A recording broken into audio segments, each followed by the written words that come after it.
Hello gamers, this is your favorite video game bounty hunter, Rontro, aka Bro Han Solo, alongside for the first time ever, the greatest Jedi on YouTube, Retromageddon, aka Broby Wan Kenobi, and collectively, we are known as the Retro Bros, and you are joining us for the first ever Gabbing Gamer Geeks. How you doing this evening, Retromageddon? Awesome, how are you doing, man? I'm doing great. So, to start off, we're going to have ourselves a little debate, and let me explain where this debate came from. I was watching Retromageddon's, I guess we'll call it his flagship show, Mega Mondays. He was playing Mega Man 1, and in one episode, he was quoted to say that if it was not for the very first Mega Man game, we would not have any more Mega Mans. And I have to respectively disagree, because I think if it wasn't for Mega Man 2, we would not have any more Mega Mans. But before I say why I think that is, I'm going to turn it over to you, Retromageddon, and give you a minute to defend Mega Man 1. Yeah, you know, it's funny, when I said that, I had a feeling someone was going to call me out on it. And you did it, so... Hey, you know what? It's perfect, though, for exactly what we're doing here. Yeah, it works out. And, you know, it's the kind of thing that you really have to kind of try to look at through, you know, whatever lens you can. So, I have a soft spot for Mega Man 1, I have to admit it. Because, you know, when I was, a kid, I played the whole series in reverse, the classic series. So Mega Man 1 was the last game I got. And okay. By the late 90s, it was getting kind of rare. And I was really happy to get it. So, you know, I do have that soft spot. But yeah, I do kind of feel that, you know, without that one, we just wouldn't have it. Because it, you know, they say Mega Man 2 is the game that, you know, almost didn't happen. And it just seems that Capcom didn't support the original. You know, like, if you look at the marketing and stuff, you know, I think everyone's familiar with that terrible box art. Oh, yeah. And that, you know what? The Nintendo was infamous for terrible box art. Yeah, and that one stands out, like, oh, I remember looking at it in, the NES Game Atlas as a kid, and I was like, "That's Mega Man?" Like, I don't even know what that's supposed to be. It looks like some kind of 1930s sci-fi flick poster. Yeah, it kind of does. And you know what? Mega Man 2's cover wasn't really that much better. I mean, it had a slight bit better cover art, but yeah, it wasn't all that great either. Yeah, it's true, like, the robot on there, like, it doesn't even look, like, you know, the master, it doesn't even look like anything that's in the game. Like, no, it doesn't, and, you know, I think that's funny, that, you know, that's the first thing you bring up is the box art, because, you know, as time went on, you know, we actually seen Mega Man on the cover, you know, it wasn't some half-ass drawn whatever holding a pistol.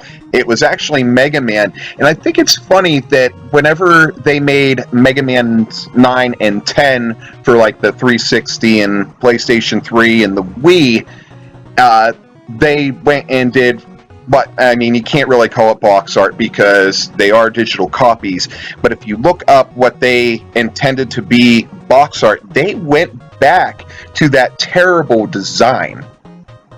yeah, they did. And that, I don't know why, I guess it was just for nostalgia or hilarity or something. I think it's, yeah, a little bit of both, and the nostalgia and the hilarity of it, because, you know, I was expecting, you know, I wasn't even expecting box art, but if I were to expect box art, I would have thought it would have been, like, closer to, like, you know, Mega Man 5 or 6's cover, as opposed to 1 and 2's cover. But I'm kind of glad that they went back and revisited that. Oh, yeah.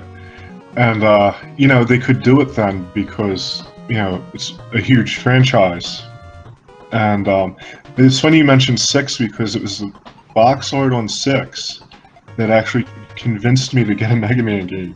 And that's the one I'm pretty sure. Mega Man is in his red suit with a pack on his back, I believe, right? Yeah, I think it was the Rush adapter, the jet mode or something. Yes, I believe so. And I do. That was probably one of the best box arts of that era. But I mean, we were coming close to the end of the NES's life cycle at that point. Yeah, that's true. That was like 93, I think. I believe so. I got it as an afterthought. Like, I don't even know why I bought it. I had a Super Nintendo, and I was like, "Oh, that looks cool." So, right. And speaking of Super Nintendo, 7 was a pile of garbage. I try to think that act like that game really doesn't exist. I was not happy with 7 whatsoever. Yeah, that's when they start splitting the Robot Masters up into those like 4s. You fight 4, then you fight another group of 4. Yeah. I never finished it, so. But back onto task here. Is there anything else you would like to say about Mega Man 1 that would defend your thoughts on Mega Man 1 being the definitive Mega Man? Yeah, like I said, it didn't have the support from Capcom, and all the elements of the series were there. If you look at it, you could get the Robot Master's weapons. You had that kind of rock, paper, scissors thing going. You had Wily's Fortress. You had the stage select, and you could even alter the environment slightly. With like the guts blocks and stuff. Right. So, I do feel like even if it didn't quite get it, it did put everything into motion. I would have to agree there. I mean, it is the first. If it's not the first game, it was one of the first games to allow you to really, select your path in a game. And I mean, that's what made it great. And plus the fact of stealing the boss's weapons. I really thought, that was an amazing concept. And if it wasn't for Mega Man 1, yes, it may have taken a little longer for that concept to come about. Mm-hmm. Yeah, it's very true. It's almost like an RPG thing. I mean, it gets stronger. I guess you could kind of look at it in that way, in that aspect, yes. Any other things you'd like to throw out there too about Mega Man 1? Well, I don't have this like verified, so I don't want to say too much about it. But I know from what I've read, like a lot of the stuff in 2 was actually cut from 1. So actually, yes, you are correct. Back to the support, from Capcom. Yeah, it's like they just didn't want to support the project, and I think the reasoning behind the comment you just made about some of the stuff being taken out, the reason behind that was the limited amount of cartridge space available for that first game. I mean, as time went on, the cartridges seemed to be able to hold a little bit more data, and that let them use some unused elements from Mega Man 1 to put into Mega Man 2. So, and what's funny is Keiji Inafune, when the first Mega Man was created, he was more just about the art. He was a character designer at the time, and really didn't become like I guess you could say, godfather of Mega Man, really, until Mega Man 2. And that brings me to my defense of Mega Man 2 being the key game in the Mega Man legacy. It did have poor sales, the first Mega Man game, and Capcom had no interest in making an immediate sequel. I think they may have eventually visited it more down the line, but I think it would have been a lot longer before we had seen a Mega Man 2. But Capcom had told the staff that as long as they continued to work on the projects that they asked them to work on, they could make a Mega Man 2 pretty much on their own time. So if it was not for Capcom saying, hey, yeah, you know, if you want to take your time off or whatever to work on this game, more power to you. But you know, we have 4 important things on our plate that we want worked on before this is, you know, a thing. So, you know, Keiji Inafune and his staff did take time out of their own schedules to work on this, and you know, it ended up becoming the highest selling game in the series, believe it or not. That is true.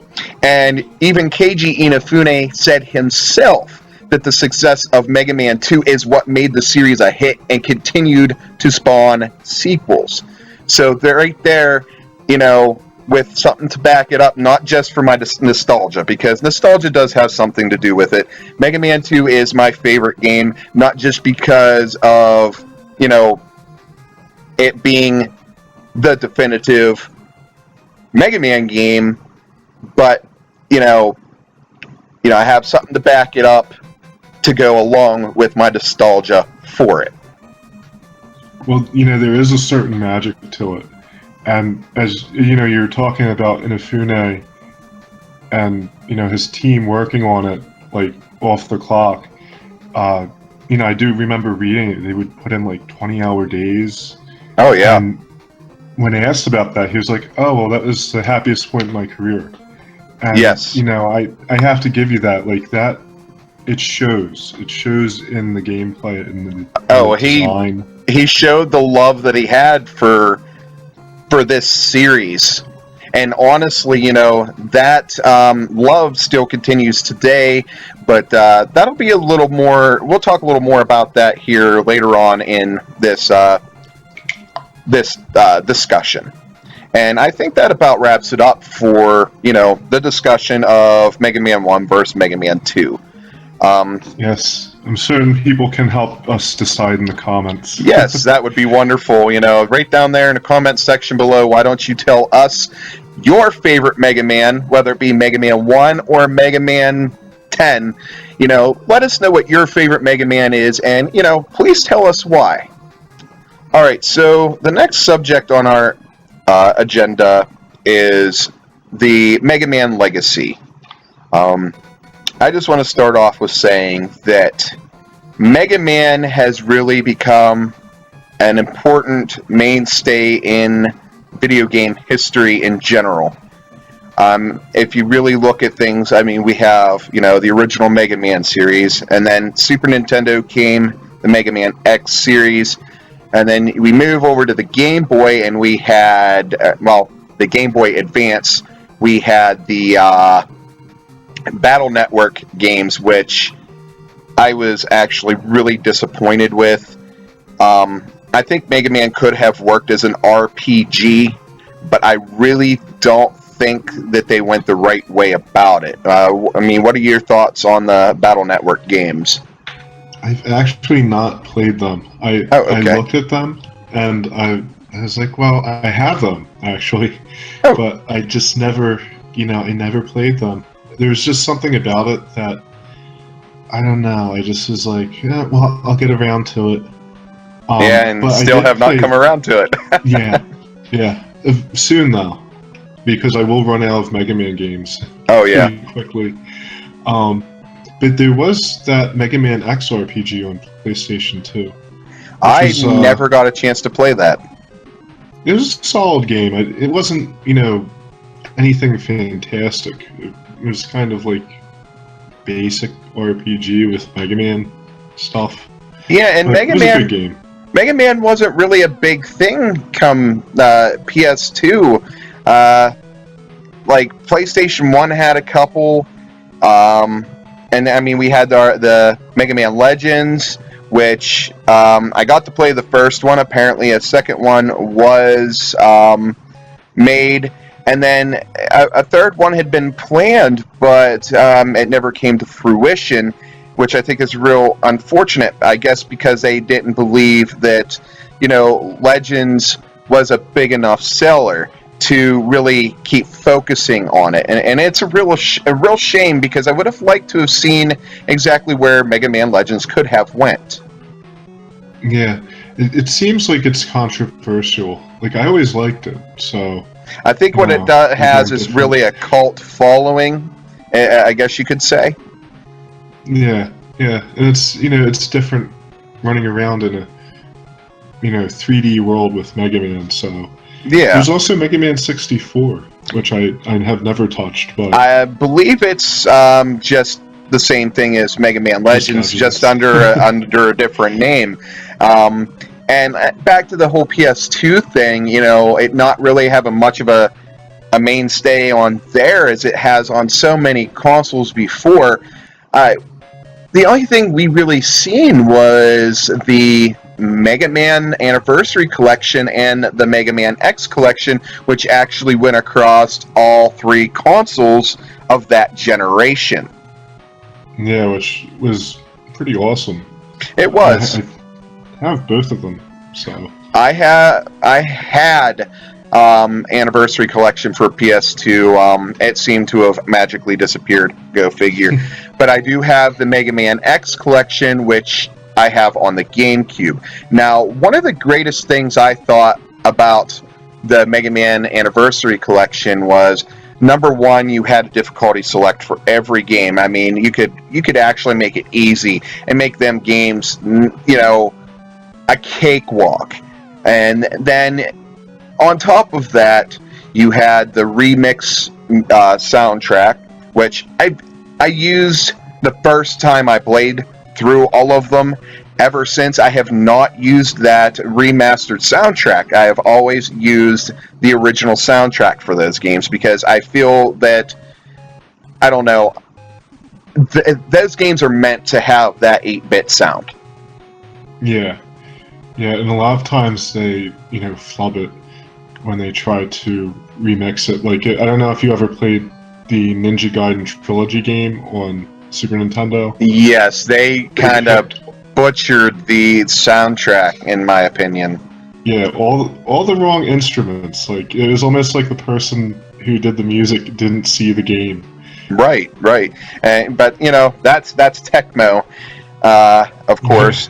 But Capcom, speaking of that whole, remixing and stuff, that brings me to something that was actually not released in the States, was for the Sega, and that was the Wily Wars. It was actually the Sega Channel thing that they had back in those days, and I believe it was only in, the European market.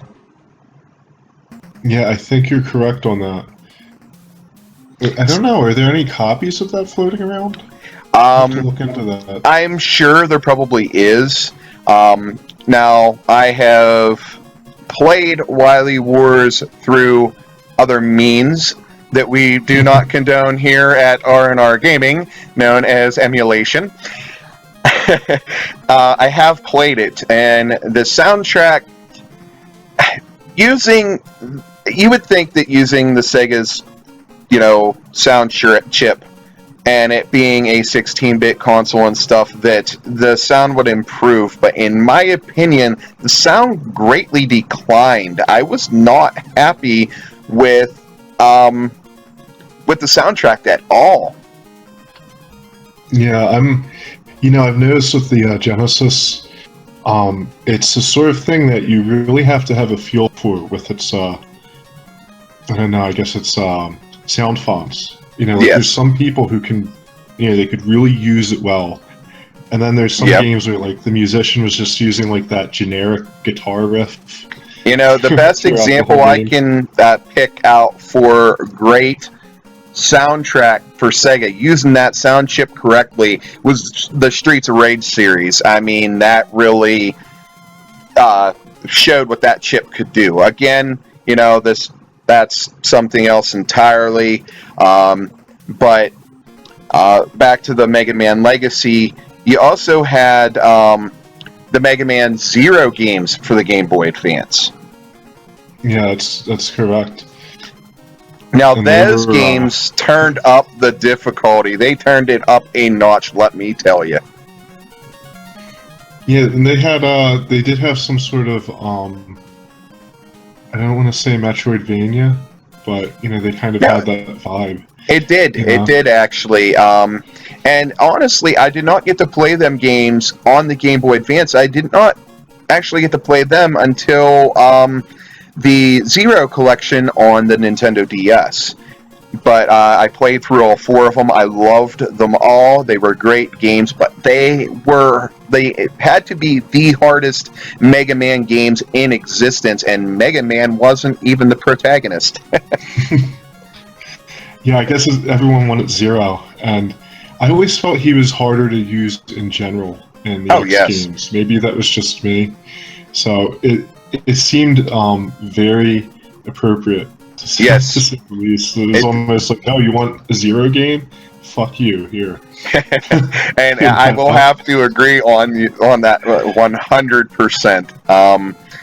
Now, there was something you had mentioned before we got into this discussion, more than just about the Mega Man Legacy, but as for the fact of, if it wasn't for the Mega Man Legacy, we wouldn't have, I want to say maybe, because, we've talked a little bit about this, but maybe Capcom would not be the company it is today without the Mega Man series. Yeah, when you look, when you look at the NES, like, you don't really see a whole lot of Capcom. No. Aside from Mega Man. I don't know about the arcades. I'd have to look into that. Arcades, they were pretty big, but I think as far as the console market, they may not have been as big in the console market. Yeah, that's for sure.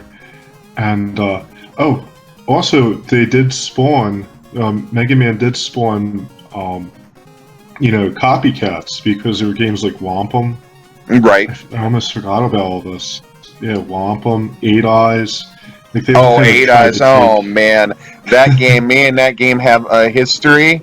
That's going to have to be a discussion for another night. But man, me and Eight Eyes have a history. I have a history of not knowing what the hell to do in that game and not finishing it. Oh man, that game. Anyway, you had mentioned, the legacy that Capcom has become. We've got now have the Monster Hunter series. We have what's the zombie one? Dead Rising. Zombie series? Yes, Dead Rising. Actually, okay. I see. Keiji that was another of Keiji Inafune's babies, man. But honestly, I was never big on Dead Rising. I never got to play the first one. I played the second one, and I started with the prologue that they actually made later, and it was like DLC, but it was its own game as well. I'm not impressed with the Dead Rising series, but Monster Hunter, definitely amazing. Street Fighter, definitely amazing. The countless amounts of Capcom beat-em-ups, all amazing. What was there? King of Dragons. King of Dragons, yes. Knights of the Round, another great beat-em-up. I believe that was a Capcom game as well, wasn't it? Yes, I think it was. Actually, I have it. I'd have to check it, but I'm pretty sure. You know what? I'm pretty sure it is too. I have Capcom Collections Volume 1 and 2 for the PS2, and I'm pretty sure it is on there. But Capcom, how can we forget the Ghost and Goblin series? Yeah, and you know what? That was another early Nintendo one. Yes, and it is a great game. Another game I have one hell of a history with. I look forward to actually doing a review on the one for the Super Nintendo, Super Ghouls and Ghosts. I have a great story that goes with that. So I'm looking forward to that one. But And they even had the Fire. Well, yeah, his name's Firebrand, but I think they call it yes, Demon's Crest or something. yes, That was really excellent. those were excellent games as well. But to wrap up the legacy, it seems as though the legacy of Capcom is actually starting to dwindle away, unfortunately. A lot of people were upset with them not visiting more with the Megaman series. Keiji Inafune is no longer with Capcom, and, you know, I think the legacy is really becoming something awful. And Yeah. that kind of brings us on to the next part of our discussion, the state of the series of Mega Man. I just want to start off by saying with this one, Keiji Inafune, you know, as I said, is no longer with Capcom, and he has gone on to make a spiritual successor in Mighty Number 9. Yeah, And that's correct. I had high hopes for Mighty Number 9. The demo was decent. I may have to do a short Let's Play on that here at some point if I can still manage to find the demo. But, you know, with the recent backlash of the most recent trailer, the Masterclass trailer, with the backlash from that, there's a lot of supporters of that game that were on what is the name of that money raiser? I am drawing a blank. Kickstarter. Drawing a blank right now. I mean, it is 1:30 in the morning. Yeah. And the energy drink is not doing its job. I'm really disappointed. You know, Mighty Number 9 has been a big subject here within the last couple years, honestly. It's been pushed back countless times. I don't even know if there's even a release date now at all.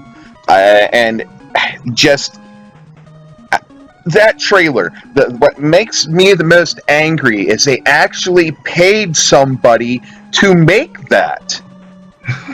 Man, you should have seen the look on my face.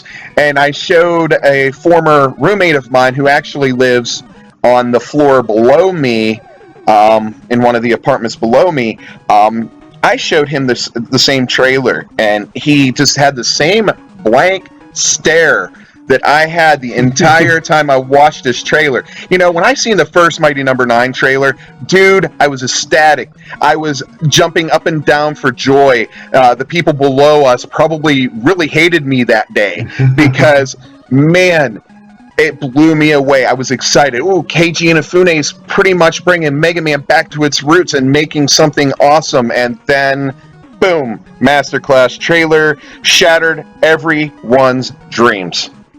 And, you know, you would think with him having free reign, it would, you know, it wouldn't go south like that. Right.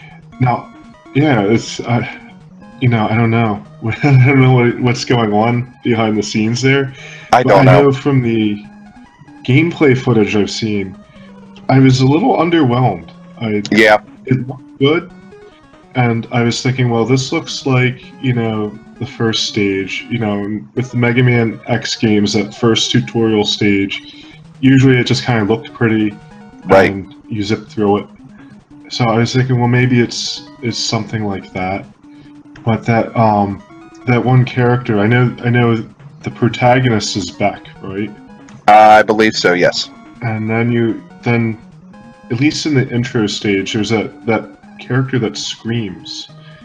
Yeah, I'm lost on names right now with that game, to be honest, because it's literally become pretty much an afterthought, which is funny because it seems like they created this game as an afterthought. Yeah, and that's exactly what I was thinking. Like that scream that character does, like, and you have to fight it several times. I'm like, you know, this is just kind of annoying. Yes. And then you have these stages, like you're saying, they're almost like an afterthought. Well, here's just something to do between fighting the screaming guy. Yeah, and it's almost like the stages, from what I can see, are almost like cut and paste, man.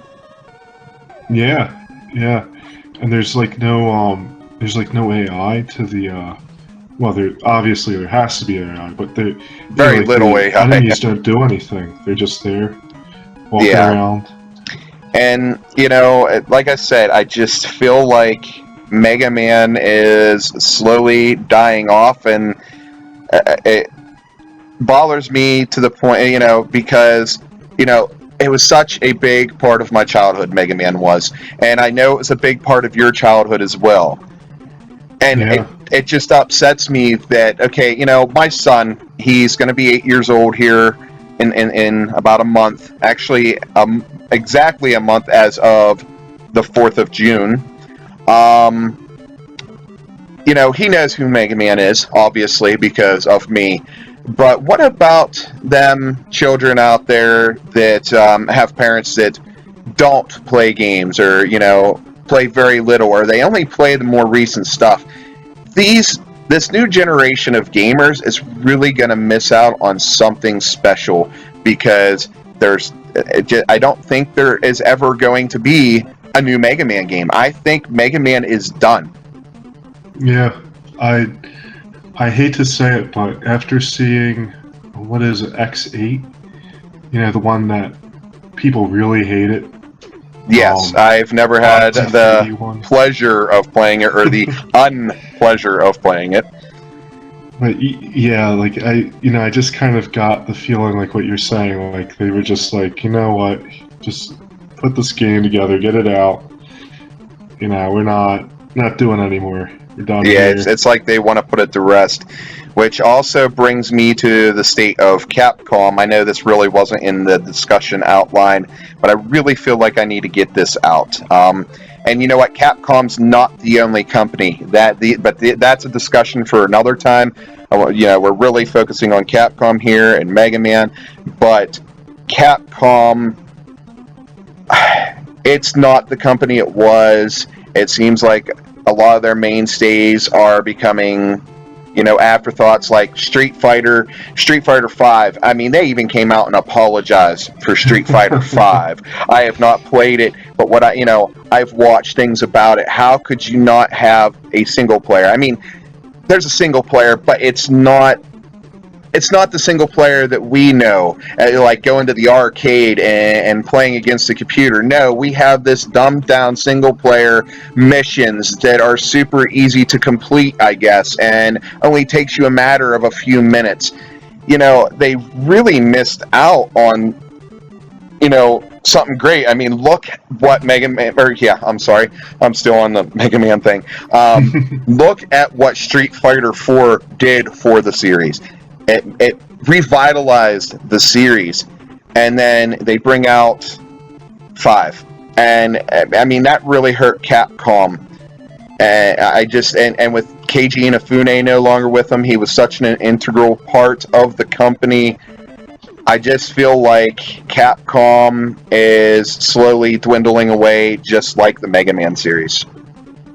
Oh yeah, I agree. That brings me to one of my favorite series was Monster Hunter. Right. And I know, I guess 4, I haven't played it yet, but that's supposed to be a good game, and it's supposedly doing well. I don't know. Yeah, and I believe that's on the 3DS, correct? And only on the 3DS. Mm-hmm. Yeah. My former roommate has the game, actually, and I've watched over his shoulder a little bit of that game, and it does look like a great game, but as he says, it kind of missed the mark as far as, the most recent incarnation of Monster Hunter Tri, or 3, or whatever it is you want to call it. I get, that seems to be the definitive Monster Hunter. Oh yeah, that's actually what I was leading into. Was they did Tri Ultimate, and yes, and that was Wii U. Really excited about that, and I actually bought a Wii U for that. It's funny. My former roommate bought his Wii U specifically for Monster Hunter. And I did too, honestly, but what's funny? I still don't own it. I do have it, so maybe I'll let you borrow it.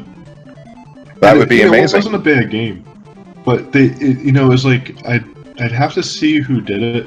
It was like they outsourced it almost, Yeah. And then they had like the on-disc DLC and stuff. So I think that was really a point, for me, where the cracks are starting to show. Yeah, see, that seems to be a running theme with companies now too, is on disc locked content. I just feel like we're being ripped off, kind of. Yeah, and they're in a sticky spot there because some of these games, they have like $100 million budgets and stuff. Right. So you can't charge $60 for the game like you could before, but at the same time, that stuff sucks. So Yeah. But yeah, pretty much to wrap this all up, Mega Man's dying, Capcom is dying. Hate me if you will for my comments, all of our viewers, but really, really look deep into this. It's true that Mega Man has pretty much all but disappeared, and Capcom is shortly behind it. Yeah, I might not agree on the whole Mega Man 2 thing. I think you're on point with this. Absolutely. I mean, all signs are pointing to that, and as I said, there are other companies headed for the same doom, but that's a conversation for another time. But it just really seems like the face of gaming in general is changing. Yeah, I agree 100%.